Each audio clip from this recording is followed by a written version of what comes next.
समीचीन विकल्पों का सम्यक समाधान। सुनिए परम पूज्य श्रमण श्री सुप्रभ सागर जी महाराज के मुखारबिंद से YouTube चैनल सुप्रभ उवाच पर शुभाशीष परम पूज्य श्रमणाचार्य 108 श्री विशुद्ध सागर जी महाराज। सानिध्य श्रमण सुप्रभ सागर जी महाराज, श्रमण प्रणत सागर जी महाराज। पुण्य आर्जक श्रीमती मधुबाला सुरेश चंद जी पाटोदी, बेटी दामाद श्रीमती विनीता अर्पित जी पहाड़िया मंडीदीप, बेटे बहू मोहित अंकिता पाटोदी, रोहित मुस्कान पाटोदी, अभी नैवेद्य जीने भव्य एवं समस्त पाटोदी परिवार। जैन बर्तन भंडार छिंदवाड़ा। ओम नमः सदेव्य। नमो नमः सत्वैतंकरा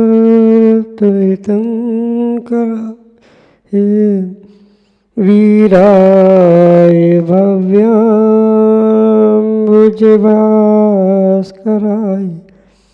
अनंतलोकाय सुरार्चिताय देवादिदेवाय नमो जिनाय देवादिदेवाय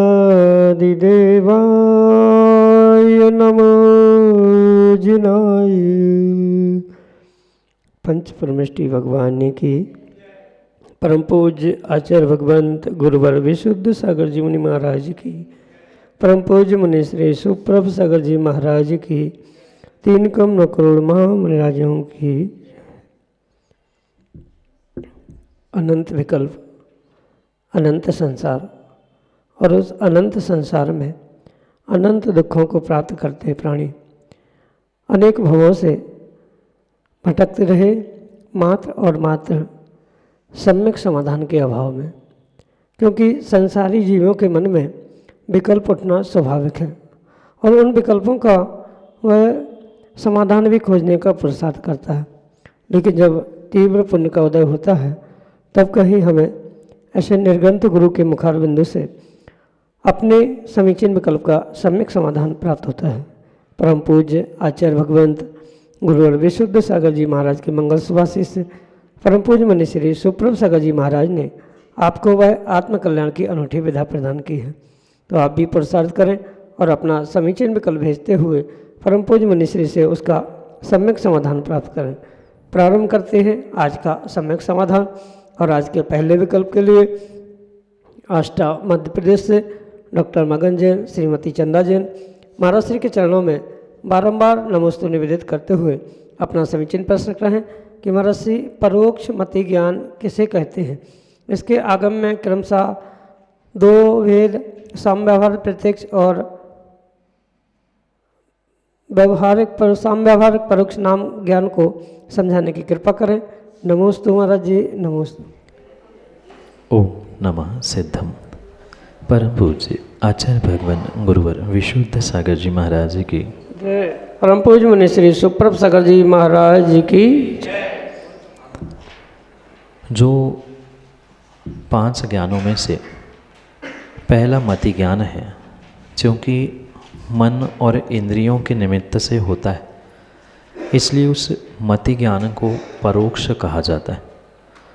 जो डायरेक्ट आत्मा से ही होता है, ऐसे उस अंतिम ज्ञान को, केवल ज्ञान को प्रत्यक्ष ज्ञान कहा जाता है। और अवधि मन पर ये ज्ञान एक देश प्रत्यक्ष है, पर मति और श्रुत क्योंकि इंद्रिय और मन के निमित्त से होते हैं, उन्हें परोक्ष ज्ञान के रूप में ही स्वीकार किया जाता है। अगर उस मति को हम आगम के परिप्रेक्ष्य में समझे तो उमा स्वामी महाराज उस मति को, जो मन और इंद्रियों के निमित्त से होने वाले ज्ञान को, जो कि अवग्रह या अवाय और धारणा इस रूप प्राप्त होता है, उसे मति ज्ञान के रूप में स्वीकार किए जाते हैं। मननम मति, जहाँ मन के द्वारा मनन होता है, और जो 4 प्रकार के यानी अवग्रह या अवाय धारणा रूप ज्ञान होता है, वह मति ज्ञान है। और वही मति ज्ञान इंद्रिय और मन के कारण से होता है, इंद्रिय मन के अभाव में नहीं होता, इसलिए उसे परोक्ष मति ज्ञान के रूप में कहा जाता है। और आगम में इस मति ज्ञान के या परोक्ष ज्ञान के श्रुत ज्ञान की भी जो दो भेद किए हैं वह साम व्यवहारिक प्रत्यक्ष और परोक्ष के रूप में है, ना कि साम व्यवहारिक प्रत्यक्ष और साम व्यवहारिक परोक्ष है। जहाँ सिद्धांत की अपेक्षा से ये मति श्रुत दोनों भी ज्ञान परोक्ष होने पर भी एक व्यवहार सामान्य रूप से चलता रहे, अच्छे तरीके से सामान्य जनमानस को ये प्रत्यक्ष ज्ञान है ये प्रतिभासित होता रहे, इसलिए ये नया विषय आगम में आचार्य भगवंतों ने प्रवेश कराया जिसका नाम है साम व्यवहारिक प्रत्यक्ष। साम व्यवहारिक परोक्ष नाम का कोई भी परोक्ष ज्ञान नहीं है। परोक्ष तो मतिश्रुत ज्ञान सिद्धांत की अपेक्षा से है ही, पर उसके अलावा जो सिद्धांत के अलावा एक सामान्य रूप से व्यवहार चलाने के लिए, व्यवहार को अच्छा करने के लिए जो ज्ञान है, जो कायदे से, सिद्धांत से, आगम से, परोक्ष इंद्रियों के निमित्त से होने पर भी जो सामान्य जनों को समझाने के लिए, क्योंकि आई विटनेस, आंखों देखी, इंद्रियों से जाना प्रत्यक्ष सामान्य जनमानस में कहा जाता है, इस अपेक्षा से ही मात्र इस मतिश्रुत ज्ञान को साम व्यवहारिक प्रत्यक्ष के रूप में कहा जाता है। साम व्यवहारिक प्रत्यक्ष और साम व्यवहारिक परोक्ष नाम के कोई दो भेद नहीं है, अपितु उन्हीं मतिश्रुत ज्ञान को अपेक्षाकृत कहने के लिए ये साम व्यवहारिक प्रत्यक्ष और परोक्ष के रूप में उन्हीं ज्ञानों का विभाजन किया गया है। ये किसी प्रकार से दो भेद, दो पर्याय, दो प्रकार का ज्ञान नहीं है, मात्र एक ही प्रकार के मति या श्रुत ज्ञान को समझने के लिए ये दो भेद या दो प्रकार, दो तरीके समझाते हुए साम व्यवहारिक प्रत्यक्ष और परोक्ष ऐसा व्याख्यान आगम में किया है। यही आपके लिए सम्यक समाधान। श्रीमती मीना अशोक छाबड़ा, हाटपिपलिया, मध्य प्रदेश से अगले समीचीन विकल्प के लिए। दो ही मनोराजों के चरणों में त्रिबार नमोस्तु नमोस्तु नमोस्तु। महाराज जी, मेरी यह शंका है कि जैसे अपन कोई से भी विधान करते हैं, सिद्ध चक्र विधान, भक्तामर विधान या कोई सा भी विधान करते हैं, तो उस विधान के करने के बाद में जो विसर्जन करते हैं, तो विसर्जन करने में अपने को परिक्रमा लगाना आवश्यक है, लगा सकते हैं या नहीं लगा सकते? नमोस्तु महाराज। सामान्य पूजन और विधान में मुख्यतः यही अंतर होता है कि जहाँ मांडना आदि बनाते हुए विशेष रूप से जिनेंद्र भगवान या पंचपरमेष्ठी की आराधना की जाती है, वह विधान के रूप में स्वीकार किया जाता है। और वही अगर सामान्य थाली में ही किया जाता है, भले ही उपचार से उसे विधान कहते हैं, पर वह सामान्य पूजा के ही श्रेणी में आता है। इसलिए जब कोई विधान करते हैं, उस मांडने आदि पर दो द्रव्य चढ़ाई जाती है, विसर्जन के पहले या विसर्जन के बाद, कायदा तो विसर्जन के पहले ही उसको परिक्रमा करते हुए उसका विसर्जन आदि किया जाता है, पर ऐसा कोई नियम नहीं है कि आप उस मांडने को परिक्रमा लगा ही ले तो ही आपको विधान करने का पुण्य मिलेगा। ये तो एक क्रिया है, क्योंकि हम सामान्य ठोने का भी विसर्जन करते हैं तो उसकी भी आशिका लेते हैं, उसको भी इस प्रकार से करते कि ठीक है हमें पता चले। और ये एक श्रेष्ठ कार्य कहा जाता है कि जहाँ मांडना है वहाँ यंत्र जी, श्री जी या मंगल द्रव्य, मंगल स्थान आदि बहुत कुछ वहाँ पे पहले से ही होता है। जैसे सिद्ध चक्र विधान का जो मांडना है उसमें तो बहुत विशेष रूप से बीजाक्षर लिखे होते हैं, बीजाक्षर में बहुत शक्ति होती है, ऐसा आचार्यों का कहना है। तो परिक्रमा लगाने में किसी प्रकार से कोई हर्ज नहीं है, पर यह पक्का मानना कि आवश्यकता, अनिवार्यता है, नहीं लगाएंगे तो विधान फेल हो गया या विसर्जन नहीं हुआ, ऐसा बिल्कुल भी नहीं है। पर उसकी परिक्रमा से विशेष विशेष फल मिलता है। ऐसे कई सारे मुनिराज और कई सारे श्रावक भी है, 1008, 108 आदि परिक्रमा लगाते हैं। और स्वाभाविक सी बात है, वही यंत्र का रूप है, जो मानना है कायदे से यंत्र कहलाता है। और यंत्र की परिक्रमा, उसमें बीच में विराजमान यंत्र भी होते हैं, तो उनकी परिक्रमा का तो फल मिलेगा ही मिलेगा। इसलिए बहुत अच्छी बात है, परिक्रमा लगाते हुए 108 की शक्ति नहीं है, 3, 5, 9 आदि लगाते हुए फिर उसका विसर्जन करें, क्योंकि जितना अधिक करेंगे उतना अधिक फल मिलता है। आचार्य भगवान कहते हैं अधिकस्य अधिकम फलम, अधिक करेंगे अधिक फल मिलेगा, नहीं करेंगे तो वैसा ही फल मिलेगा। इसलिए अधिक फल की प्राप्ति के लिए परिक्रमा पूर्वक ही विसर्जन करना श्रेष्ठ है, पर अनिवार्य नहीं। यही आपके लिए सम्यक समझ। श्रीमती सुधा जैन, सागर, मध्य प्रदेश से अगले समीक्षण विकल्प करें। स्वामी जी नमोस्तु नमोस्तु नमोस्तु। महाराज जी मेरा प्रश्न है कि आजकल जो कार्ड छपते हैं, बैनर लगते हैं, उन पे ओम महावीराय नमः, आदिनाथाय नमः, नमोकार मंत्र लिख देते हैं और फिर जब उनका समय निकल जाता है तो वो पैरों में पड़े रहते हैं। तो हम लोग उन पाप से कैसे बचें, इसका समाधान नमस्ते। सबसे पहली बात तो माँ, इस अभिनय से बचने के लिए जितना कम से कम कार्ड, पत्रिका, फोटो, तस्वीर, फ्लेक्स आदि छपवाए उतना अच्छा है। जहाँ बहुत अधिक आवश्यकता है उन्हीं स्थानों पर इनका प्रयोग किया जाए, क्योंकि बिना गुरु प्रभु के नाम लिखे फ़ोटो लगाए कोई कार्ड, पत्रिका या कुछ भी वर्तमान में नहीं बन सकता। और बिना उसके करोगे सो भी लोग कहेंगे कि देखो इनको गुरु और प्रभु के प्रति कुछ विनय नहीं है।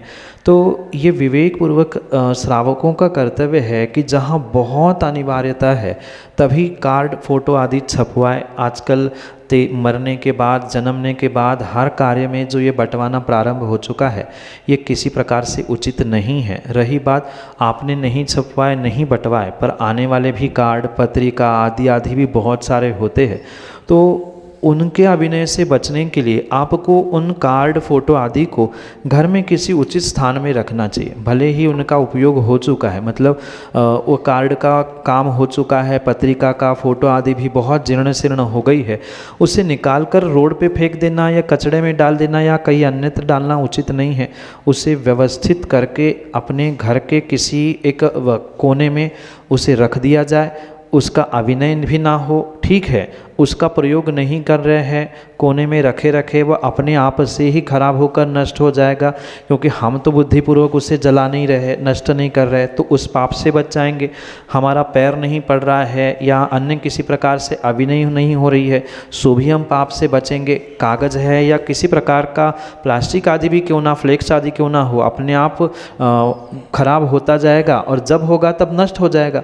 इसलिए घर में कोई ऐसा एक कोना, कोई एक स्थान, कोई एक ऐसी अलमारी, कुछ ऐसा हो जहाँ ये सब पुराने कार्ड, फोटो, तस्वीर आदि एकत्रित किए जाए और वही रखे रखे उसमें परिणमन होगा, बदलाव होगा और वह नष्ट हो जाएंगे। बुद्धिपूर्वक करने में या पैरों तले कुचलने में अवश्य ही पाप लगता है, इसलिए पहले कम से कम छपवाए और हमारे पास आए हैं तो उनको घर में किसी ऐसे विशिष्ट स्थान पर रखे जिसमें किसी का पैर नहीं लग रहा है, अपने आप उसमें परिणमन होते हुए में नष्ट हो जाएंगे। यही आपके लिए सम्यक समाधान। हाट पिपलिया, मध्य प्रदेश से महेंद्र गंगवाल, अगले समीक्षण में विकल्प करें। गुरुवार नमस्तु। मेरा प्रश्न यह है कि अपने पूर्व कर्म का जो उदय आता है तो वह उसी रूप निमित्त पाकर ही उदय में आएगा, तब तक सत्ता में अनादिकाल तक पड़ा रहेगा, क्या उसका उत्सर्जन हो जाएगा या वैसा ही रूप में आएगा? कर्म अनेक प्रकार से उदय में आते हैं, उनके अनेक निमित्त भी आचार्य भगवंतों ने कहे हैं, जैसे क्षेत्र विपाकी, द्रव्य विपाकी, पुद्गल विपाकी आदि रूप उन कर्मों का विभाजन आगम में आचार्य भगवंतों ने किया है और उसी को लेकर वे कर्म उदय को प्राप्त होते। कहने का तात्पर्य ये है कि जो क्षेत्र विपाकी कर्म होते हैं वह उस क्षेत्र से ही संबंधित होने के कारण से उस क्षेत्र पे जब जीव जैसे पहुंचता है, चाहे आज, कल, परसों या सैकड़ों हजारों भवों बाद, वहीं पर वह कर्म सत्ता में रहते हुए उदय में आता है। ये क्षेत्र विपाकी हुआ। ऐसे ही द्रव्य विपाकी, पुद्गल विपाकी आदि रूप कर्म का जैसा जैसा आश्रय बंध जीव ने किया है, उसकी स्थिति, उसका अनुभाग, प्रदेश आदि जैसी व्यवस्था कर्म बंध के व्यवस्था में उसने की है, बिल्कुल वैसा ही उसका उदय में आना संभव है। अन्य किसी प्रकार से उसमें परिवर्तन देखने में नहीं आता। हाँ, कुछ ऐसे भी कर्म होते हैं जो स्पेसिफाई नहीं होते, मतलब जो क्षेत्र विपाकी नहीं हैं, पुद्गल विपाकी नहीं हैं या कोई अन्य निमित्तों से ही आने वाले नहीं हैं, तो वे सर्वसामान्य हैं, वे कभी भी कहीं भी किसी प्रकार से उदय में आ सकते। पर जो अगर कर्म किसी विशिष्ट स्पेसिफिकेशन के साथ, मतलब कुछ विशिष्ट निमित्तों के साथ अगर बंधे हैं तो वही उदय में आएंगे। जैसे घर परिवार में जो संयोग बनते हैं, कोई परिवार में बहुत धर्मात्मा होता है तो कोई संतान बिल्कुल ही धर्मात्मा नहीं होती, उसके कारण से माता पिता या परिवार का धर्म ध्यान व्यवस्थित नहीं होता। तो वह पूर्व में कुछ ऐसा नियोग था कि वह वही परिवार में आना था, वह कर्म वैसा ही उदय में आना था। तो जो जैसा नियोग लेकर कर्म का बंध होता है, उसका उदय भी बिल्कुल उसी नियोग, उसी निमित्त, उसी प्रकार से विपाक को प्राप्त होते हुए ही होता है। यही आपके लिए सम्यक समझ। श्रीमती सुशीला छावड़ा, हाट पिपलिया, मध्य प्रदेश से अगले समीचीन विकल्प। ईश्वरों के चरणों में मेरा कोटि कोटि वंदन, कोटि कोटि वंदन, कोटि कोटि वंदन। हे मुनिश्री, मेरा प्रश्न यह है कि निगोदिया जीव किस शक्ति, उस किस पुरुषार्थ, वो उनको कोई निमित्त तो मिलता ही नहीं है, तब भी वो त्रस पर्याय एक इंद्रिय से 14 राजू तक अपनी पहुंच पाता है। तो इसका समाधान हमें चाहिए महाराज जी। माँ, पुरुषार्थ मात्र बहिरंग नहीं होता, अपितु अंतरंग पुरुषार्थ भी जीव करता रहता है। आज तक ये बहुत बड़ी भ्रांति जीव के साथ रही, मात्र शरीर से किया जाने वाला पुरुषार्थ ही जीव पुरुषार्थ मानता है। पर मात्र शरीर से किया जाने वाला पुरुषार्थ नहीं, अपितु अंतरंग से भी किया जाने वाला पुरुषार्थ जीव का पुरुषार्थ ही कहा जाता है। उस एकेंद्रीय निगोदिया जीव के पास भले ही मन नहीं है, मनजन्य उसके पास पुरुषार्थ नहीं है, पर चूँकि कषाय और संज्ञा ये सभी जीवों के साथ समान रूप से होती है, और उस कषाय का, संज्ञाओं का जो परिणमन अल्प रूप से करता है, या कम से कम कषाय को करना, संज्ञा के भी परिणमन को संभाल के रखना, यही बहुत बड़ा पुरुषार्थ वह निगोदिया जीव करते हैं, जिसकी बदौलत वह निगोद को छोड़कर, एकेंद्रीय पर्याय को छोड़कर त्रस आदि पर्यायों को प्राप्त करते। पर यह भी ध्यान रखें कि त्रस 2 इंद्रिय जीव कभी भी 14 राजु गमन नहीं करता है। 14 राजु गमन करने के लिए उतनी योग्यता भी जीव की चाहिए, मतलब पंचेंद्रिय बनकर, सिद्ध बनकर तो 14 राजु जाएगा, पर जो निगोदिया जीव भी है वह भी जो सर्वत्र प्राप्त हो रहे हैं, त्रसनाली में तो त्रस जीव है, उसके अलावा जो ठसाठस भरा हुआ 3 लोक का स्थान है, वहाँ ये सूक्ष्म निगोदिया जीवों से ही भरा है। सिद्धालय में भी वे निगोदिया जीव है, पर वहाँ सिद्ध बनकर नहीं, अपितु निगोदिया पर्याय को ही प्राप्त करके वे पहुँचे हैं। और वहाँ पहुँचने के लिए उन्होंने कोई विशेष पुरुषार्थ नहीं किया है। सर्वत्र रूप से जैसे वे परिभ्रमण कर रहे हैं, घूम रहे हैं, ऊपर नीचे हो रहे हैं, ऐसे ही वह सिद्धालय तक पहुँचते हैं, 14 राजू तक पहुँचते हैं। पर उनका सिद्धालय में पहुँचना, 14 राजू गमन करना कोई कार्यकारी नहीं है, कोई प्रयोजनभूत, कोई उपयोगिता देने वाला नहीं है। अगर वही निगोदिया जीव त्रस पर्याय को प्राप्त करते हुए 2, 3, 4, 5 और संगी पंचेंद्रिय अवस्था को प्राप्त करते हुए सम्यक दर्शन, ज्ञान, चारित्र की मुख्यता से यानी रत्नत्रय को प्राप्त करते हुए उस निर्ग्रंथ भेष के साथ 14वें गुणस्थान को पार करते हुए सिद्ध बनता है, तो ही उसकी विशेष प्रबलता है। पर इन सभी क्रियाओं में, मतलब पहले गुणस्थान से 14वें गुणस्थान तक और नीचे की निगोद की भूमि से 14वें राजू तक पहुंचने के लिए कहीं न कहीं जीव का अंतरंग पुरुषार्थ ही मायने रखता है। बहिरंग पुरुषार्थ जीव ने कई बार कर लिया, पर मात्र बहिरंग पुरुषार्थ से कभी कार्य की सिद्धि नहीं होती। इसलिए चाहे निगोदिया जीव हो, चाहे अन्य कोई भी स्थावर त्रस जीवों का परिणमन क्यों ना हो, वहाँ ये पक्का समझे उनकी अंतरंग में उपादान की शक्ति और बहिरंग में जो उन्होंने किया हुआ पुरुषार्थ, और बहिरंग का भी पुरुषार्थ मात्र शारीरिक, मानसिक, वचनिक नहीं, उसके अलावा कषायों को कम करना, संज्ञाओं को कम करना, इनमें जो उनका विशेष पुरुषार्थ है, यही पुरुषार्थ उन्हें निगोद से निकालकर या निगोदीय पर्याय से निकालते हुए त्रस आदि आदि पर्यायों में वृद्धिंगत करते हुए, बढ़ाते हुए 14 राजू सिद्ध शिला पर सिद्ध बनाकर पहुँचाने के लिए निमित्त बनता है। यही आपके लिए सम्यक समझ। समीचीन विकल्पों का सम्यक समाधान।